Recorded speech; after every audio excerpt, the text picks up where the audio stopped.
Hey guys, welcome back to my YouTube channel Notes Wale Dost, a one-stop solution for all your class 10th notes and guide.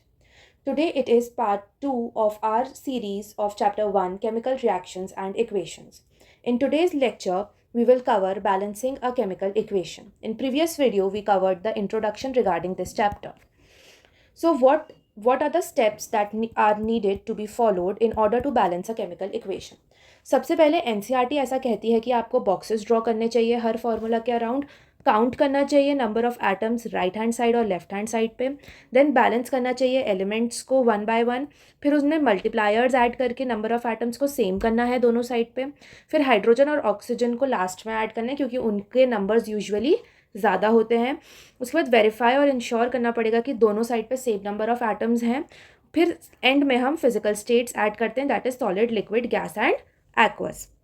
Now this is according to NCERT, but usually इतना करने की ज़रूरत नहीं होती। ये method का नाम होता है हिट एंड ट्रायल मेथड, और इस मेथड से हमारे मैक्सिमम इक्वेशन सॉल्व हो जाते हैं। लेकिन अगर हमें फुल्ली अश्योर्ड चाहिए कि हमारी इक्वेशन गलत ना हो, तो मैं एक ट्रिक आइडिया भी दूंगी जो कि मैं अगली इक्वेशन में सॉल्व करके दिखाऊंगी। अगर हम इसकी बात करें तो सबसे पहले हिट एंड ट्रायल मेथड से देख लेते हैं। हमारे पास बी का one atom on the left hand side है और बी का एक ही एटम राइट हैंड साइड पे है। Cl2 के दो हैं, यहाँ पर एक ही है, तो यहाँ पर भी हमको दो बनाने पड़ेंगे। So we will add two on the right hand side. Now H2 का हमारे पास दो है लेफ्ट हैंड साइड पे और राइट हैंड साइड पे हमारे पास सिर्फ एक ही था, लेकिन अभी हमने जब टू ऐड किया तो वो बैलेंस हो गया। SO4 जो है वो दोनों साइड पर एक एक ही है, hence our chemical equation gets balanced. एक बैलेंस्ड केमिकल इक्वेशन को इस फॉर्मेट में हम लिखकर छोड़ सकते हैं। Now next is the trick method, जिसमें हमें अश्योर्ड रिजल्ट मिलेगा कि सॉल्यूशन सही ही है।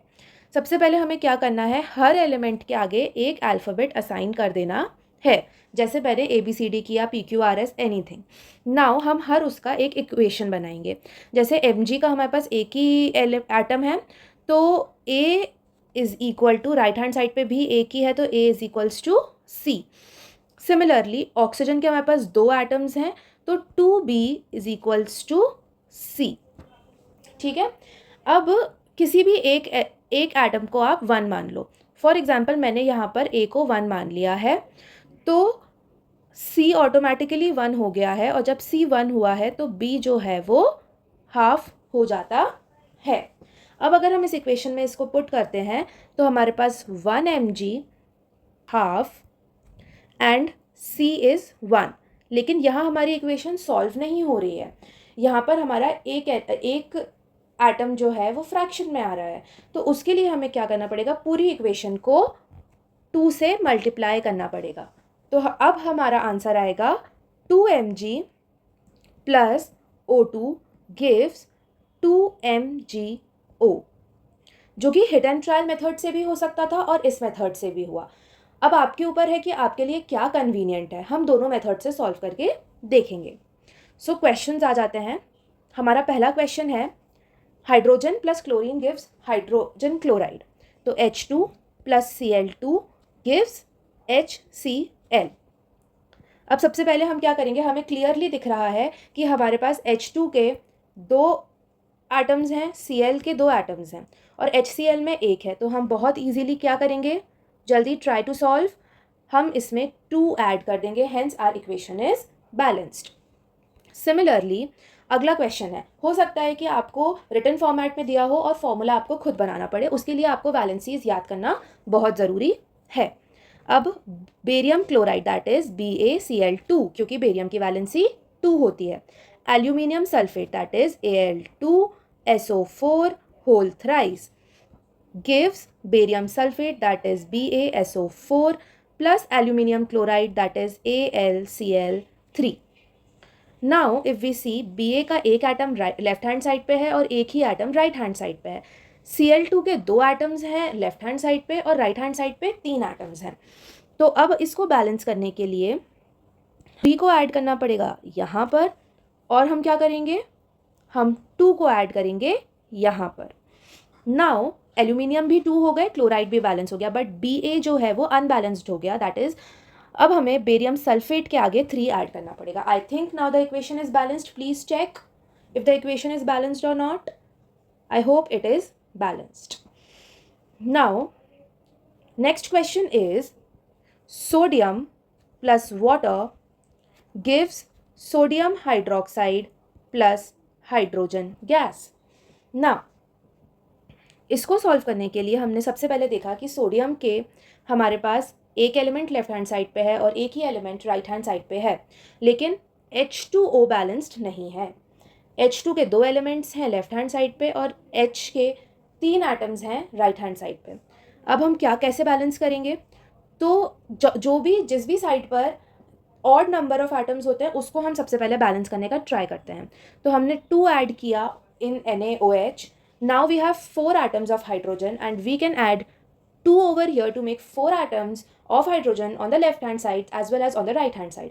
Oxygen atoms भी balance हो गए हैं, सिर्फ सोडियम बैलेंस करना रह गया है, which we will do by adding 2 on the left hand side. And now I hope the equation is balanced. Let's come to next question. In the next question it is asked barium chloride plus sodium sulfate gives insoluble barium sulfate plus sodium chloride. Now what we will do? हमें clearly दिख रहा है कि barium का एक ही atom है on the left hand side as well as on the right hand side. Chlorine के 2 एटम्स हैं और राइट हैंड साइड पे सिर्फ एक है, तो हम क्या करेंगे, राइट हैंड साइड पर 2 को ऐड कर देंगे. उसके बाद में Na के दोनों साइड पे 2 एटम्स हो गए हैं, सल्फेट का एक ही है, hence the equation is balanced. But question में बहुत क्लियरली मेंशन करी हैं उनकी फिजिकल स्टेट्स, तो हमें फिजिकल स्टेट्स भी ऐड करनी पड़ेंगी. तो फिजिकल स्टेट्स ऐड करके हमारी इक्वेशन कुछ इस टाइप से बनेगी. सल्यूशन बोला है मतलब एक्वस है, सोडियम सल्फेट का बोला है वाटर में सल्यूशन है तो इसीलिए वो भी एक्वस है. बेरियम सल्फेट का बोला है इनसॉल्यूबल तो वो प्रेसिपिटेट बनाएगा जिस that is PPT, plus solution of sodium chloride that is again in the aqueous form. Clear? I hope it is clear. You may pause the video and see that you are able to solve it or not. Is sodium hydroxide solution means aqueous plus hydrochloric acid solution again aqueous gives sodium chloride solution that is NaCl which is again aqueous plus water. Now water is liquid. Now sodium का एक ही atom है left hand side पे और एक ही है right hand side पे. क्लोरीन का एक ही एटम है लेफ्ट हैंड साइड पे और राइट हैंड साइड पे भी एक ही एटम है. H2O बन रहा है लेफ्ट हैंड साइड पे, H2O राइट हैंड साइड पे है, मतलब it is an already balanced chemical equation. कभी कभी ऐसे क्वेश्चंस भी आ जाते हैं, ट्रिक क्वेश्चंस, जिसमें बच्चे हाफ लगा देते हैं, कहीं कुछ करेंगे, पूरी इक्वेशन को 2 से मल्टीप्लाई करके लेके आ जाएंगे. That makes no sense. तो ध्यान से पढ़कर क्वेश्चन को आगे बढ़ना है. So that is it for today's video lecture. Thank you. एंड मैंने डिसाइड किया है कि हम बैलेंसिंग का केमिकल इक्वेशंस पे कुछ शॉर्ट्स पोस्ट करेंगे जिसमें सबसे पहले मैं आपको चांस दूंगी सॉल्व करने का और उसके बाद मैं खुद सॉल्व करूंगी, जिससे कि आपका बैलेंसिंग प्रिपेयर हो जाए, because it is a very important question. एक क्वेश्चन पक्का आना ही आना है बोर्ड एग्जाम्स में.